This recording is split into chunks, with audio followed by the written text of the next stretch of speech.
The business of the newspapers. Haxi Mars-Belkin is joining us for the French press this morning. Haxi, how are you? Hi, Hala, good, thanks. Okay, you're going to start us off with a scandal that's putting a spanner in the works, one might say, for the presidential bid of François Fillon. Absolutely. So let's start with the front page of left-wing daily Libération.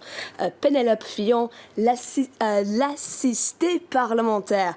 So it's a rather clever jibe at the wife of the centre-right candidate. The phrase translates roughly as assisted by Parliament, as opposed to, of course, parliamentary assistant, the role Mrs. Fillon claims to have undertaken in exchange for a rather hefty parliamentary salary, over €500,000 to be precise. The scandal, of course, centres, as you just said, around the question of whether Penelope Fillon actually did any real work for her politician husband over the course of many years on the payroll. Well, the socially conservative Fillon, he's currently ahead in the polls, but the right-wing press isn't giving him an easy ride on this, is it? They're not. So centre-right daily Le Figaro has a few words of warning for their preferred presidential candidate. Fillon will need to master and then put out the flames of the scandal if he stands any chance of retaining the trust of the French electorate. But we read here he is on the right path. This article outlines how his decision to address the issue on live television on Thursday night was a clear and effective way of showing his authority and, as this article puts it, his courage too. And you've got a piece for us that sets out just why time is of the essence for Monsieur Fillon.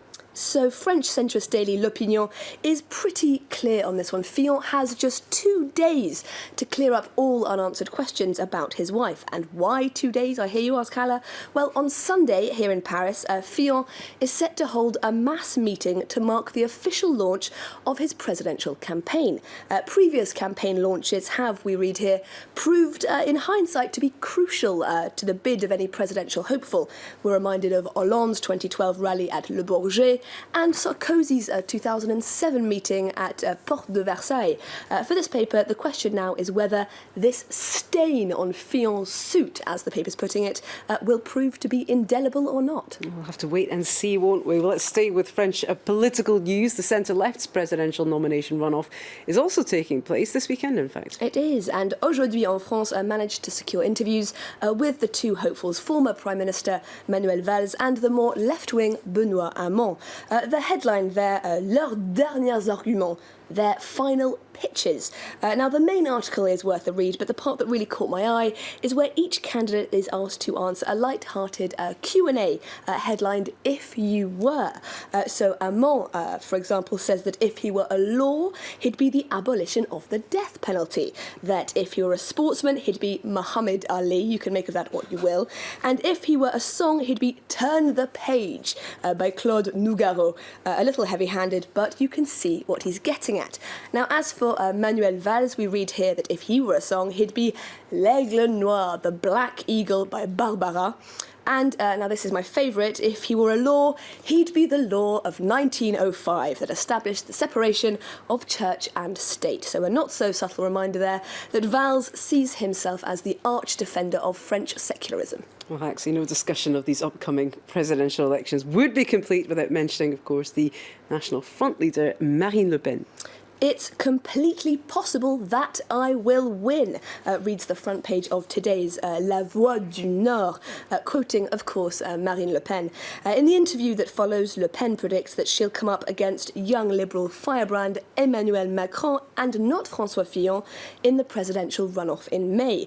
And when asked if she considers Donald Trump a role model, the answer, quite simply, is no. For Le Pen, Donald Trump is, and I'm quoting here, merely applying ideas that Le Pen herself has had for many years. OK, let's finish up with something away from the world of politics. Some French sporting prowess.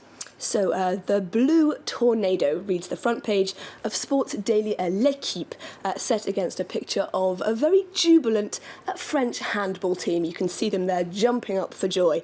Les Bleus beat Slovenia 31-25 to reach the final of the Handball World Championship.